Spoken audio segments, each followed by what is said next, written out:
அண்மை செய்தியை பார்த்துக் கொண்டிருக்கிறோம். சபரிமலை ஐயப்பன் கோவிலில் குடியரசுத் தலைவர் திரௌபதி முர்மு தற்போது சுவாமி தரிசனம் செய்து கொண்டிருக்கிறார். அந்த காட்சிகளை நாம் நேரலையில் பார்த்துக் கொண்டிருக்கிறோம்.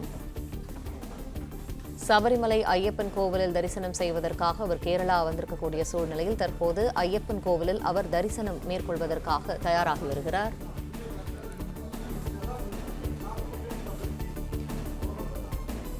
தலையில் இருமுடி கட்டி 18 படிகள் ஏறி சபரிமலை ஐயப்பனை தரிசனம் செய்வதற்காக குடியரசுத் தலைவர் திரௌபதி முர்மு தற்போது கேரளாவுக்கு வருகை தந்திருக்கிறார். இது தொடர்பான மேலும் விரிவான தகவல்களை செய்தியாளர் ராஜகுமரன் வழங்க கேட்போம். ராஜகுமரன், விரிவான தகவல்கள்.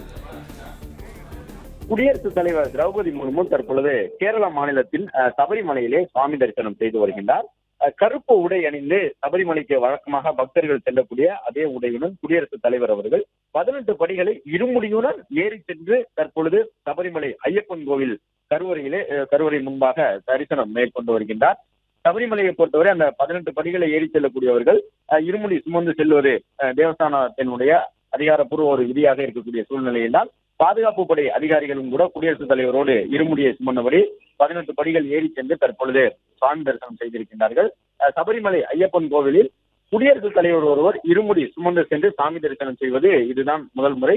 இதற்கு முன்பாக பல்வேறு அரசியல் தலைவர்கள் சென்றிருந்தாலும் பதவியில் இருக்கக்கூடிய ஒரு குடியரசுத் தலைவர் சபரிமலை ஐயப்பன் கோவிலில் ஐயப்பனை தரிசனம் செய்வது இதுதான் முதல் முறை என்ற அடிப்படையில் குடியரசுத் தலைவருடைய வருகையை முன்னிட்டு நேற்றும் இன்றும் சபரிமலை சன்னிதானத்தில் ஏராளமான கட்டுப்பாடுகள் பிறப்பிக்கப்பட்டிருக்கின்றன. அதன்படி பொதுமக்கள் பக்தர்கள் அங்கு வருகை தருவதற்கு சில கட்டுப்பாடுகள் விதிக்கப்பட்டிருந்தன. இன்று மாலைதான் பக்தர்கள் சாமி தரிசனம் செய்ய வேண்டும் என்று அறிவுறுத்தல் வழங்கப்பட்டிருக்கின்றது. சபரிமலை ஐயப்பன் கோவில் சன்னிதானத்தை சுற்றி முக்கியமான அந்த பாதுகாப்பு படை வீரர்கள் மற்றும் சபரிமலை ஐயப்பன் கோவில் தேவஸ்தான போர்டை சார்ந்த அதிகாரிகளுக்கு மட்டுமே அனுமதி வழங்கப்பட்டிருக்கின்றது. கிட்டத்தட்ட 10 நபர்கள் மட்டுமே சபரிமலை ஐயப்பன் கோவிலை சுற்றி இருக்கக்கூடிய அந்த மேல் பகுதியில் நிற்க வேண்டும் என்று அறிவுறுத்தல் வழங்கப்பட்டிருக்கின்றது. குடியரசுத் தலைவர் திரௌபதி முர்முவை பொறுத்தவரை இன்று திருவனந்தபுரத்தில் இருந்து புறப்பட்டு ஹெலிகாப்டர் மூலமாக நிலக்கல் உள்ளிட்ட பகுதியை வந்தடைந்து அங்கிருந்து சிறப்பு வாகனம் மூலமாக தற்பொழுது பம்பைக்கு வந்து பம்பையிலிருந்து ஐயப்பனின் தரிசனம் செய்வதற்காக மேலே வருகை தந்திருக்கின்றார். மலை மீது வந்திருக்கக்கூடிய அவருக்கு உற்சாகமான வரவேற்பினை தேவஸ்தான போர்டு அதிகாரிகள் வழங்கியிருந்தார்கள்.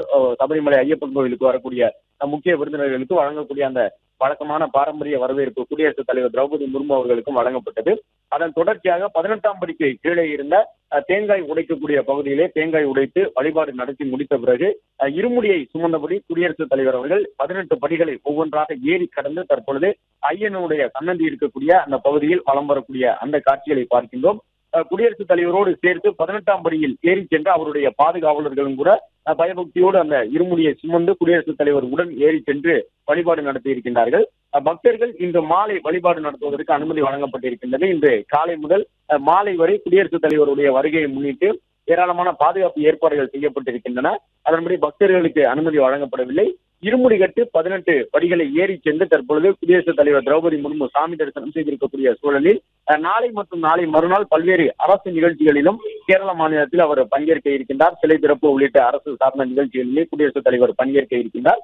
இன்னும் சற்று நேரத்தில் சபரிமலை ஐயப்பன் கோவிலில் தன்னுடைய தரிசனத்தை முடித்துக் கொண்டு குடியரசுத் தலைவர் மீண்டும் கேரளத்தினுடைய தலைநகரமான திருவனந்தபுரத்திற்கு சென்று ஆளுநர் மாளிகையில் தங்க இருக்கின்றார்.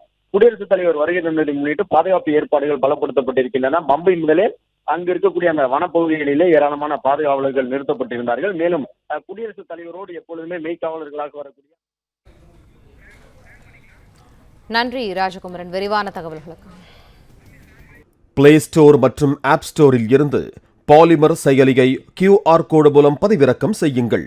செய்திகளை உடனுக்குடன் பெறுங்கள்.